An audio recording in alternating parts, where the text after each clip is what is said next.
ఏడవ పనిచేసి ఆడ చేస్తాను కొత్త జగ చెప్తున్నందుకు నాకు నీ ఆలోచన ఉండొచ్చు కానీ నేను ఏడ గెలవగలుగుతా అది చెప్పగలుగుతా కానీ పేరుకు నిలబడి మళ్ళీ ఓడిపోయినా అనే పేరు నాకెందుకురా బాబు. పాయింట్ ఏంటంటే నేను ఇక్కడ ఎప్పుడో ఆనాడే నాకు అవకాశం ఉండే అన్నాడు. నేను నిజామాబాద్ అడుగు తీయలే.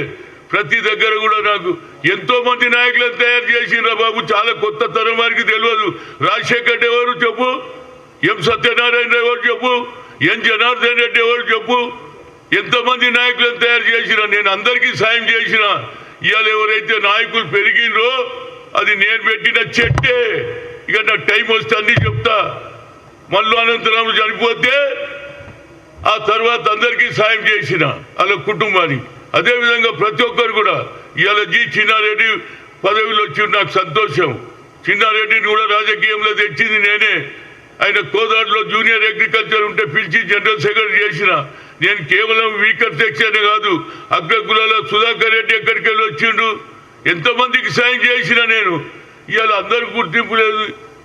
నేను కేవలం ఆనాడు నాకు 1990లో ముఖ్యమంత్రి పదవి వచ్చింది దగ్గరికి. రాజీవ్ గాంధీ పంపిస్తే అప్పుడు నా ఏజ్ 41. ఇంత చిన్న వయసు ఉందని చిదంబరం చెప్పి ఇంకా ఫ్యూచర్ ఉందన్నారు. ఇప్పుడేమో పెరిగా లోపలేమో కిందికి చూస్తారు, కింద ఉన్నప్పుడు మీదికి చూస్తారు. ఇది ఎక్కడ పంచాయితీ బాబు. నేను ఎందుకు కోరుకుంటున్నా అంటే పార్టీ ఇంట్రెస్ట్లా.